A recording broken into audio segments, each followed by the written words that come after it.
Welcome to BA learning. আজকের এই ভিডিওতে আমরা টেস্ট টেটের রেজাল্ট সম্পর্কে আলোচনা করব। তো আপনারা সকলেই জানেন, গত 2023 সালের ডিসেম্বর মাসে টেট পরীক্ষা আয়োজন করা হয়েছিল, যার রেজাল্ট এখনো পর্যন্ত প্রকাশিত হয়নি। আর এটা নিয়ে মাঝে একবার কলকাতা হাইকোর্টে কেসও করা হয়েছিল। সেখানে রাজ্যের উকিল জানায় যে ওবিসি সমস্যার কারণে এই রেজাল্ট এখনো প্রকাশ করা হয়নি। ওবিসি সমস্যা মিটে গেলেই এই রেজাল্ট প্রকাশ করা হবে। সেখানে বলা হয় যে এই ওবিসি সমস্যা রয়েছে বলে রেজাল্ট প্রকাশ করা হলে আবার কেসের সম্ভাবনা রয়েছে, তাই বোর্ড এসব এড়িয়ে চলার জন্যই এখন কোনো রকম রেজাল্ট প্রকাশিত করছে না।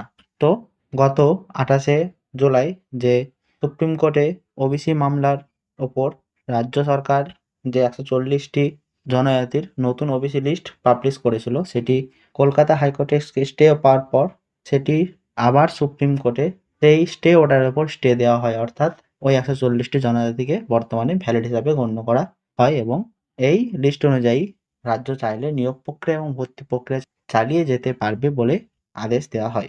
তো সেই মতোই অনেক বিভাগেই নিয়োগ প্রক্রিয়া রেজাল্ট পাবলিশ হতে শুরু করেছে, যেমন পুলিশ বিভাগে বা অন্যান্য দপ্তরে অনেক ক্ষেত্রেই আপনারা দেখতে পাচ্ছেন যে রেজাল্ট প্রকাশিত হচ্ছে। তো এমনটাও শোনা যাচ্ছে যে West Bengal board of primary এডুকেশনও খুব তাড়াতাড়ি 23 টেটের রেজাল্ট প্রকাশিত করতে চলেছে।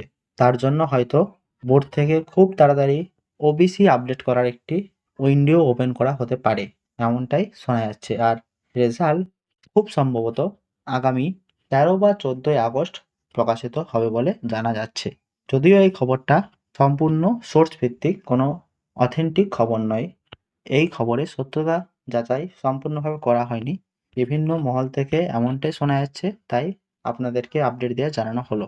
তো যেহেতু চারিদিক থেকে খবর আসছে, তাই কিছু একটা নিশ্চয়ই হতে চলেছে। হয় আগস্ট মাসের মাঝামাঝি অথবা আগস্ট মাসের শেষে বা সেপ্টেম্বর মাসের শুরুতেই টেস্ট টেটের রেজাল্ট প্রকাশিত হবে এবং এরপরই টেস্ট টেটের সাথে 22 স্টেটদের ইন্টারভিউ প্রক্রিয়া শুরু হবে বলে জানা যাচ্ছে।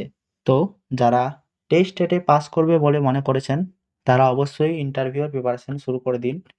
আপনারাও আসন্ন ইন্টারভিউতে বসতে পারবেন, এমনটাই শোনা যাচ্ছে। দেখা যাক আগস্ট মাসের মাঝামাঝি সময় কি হয়, সত্যিই কি রেজাল্ট প্রকাশিত হয় কিনা, আবারও সেই ফেক নিউজ হয়। আবারও বলছি, খবরটা সত্যতা যাচাই আমি করিনি, বিভিন্ন মহল থেকে শোনা যাচ্ছে, তাই আপনাদের সাথে সেটি শেয়ার করলাম। তবে খুব সম্ভবত এটিই হতে চলেছে। তাই আপনারা অবশ্যই ইন্টারভিউর প্রিপারেশন নিতে থাকুন এবং নিশ্চিত থাকুন আগামী নিয়োগ প্রক্রিয়ায় আপনারাও অংশগ্রহণ করতে পারবেন।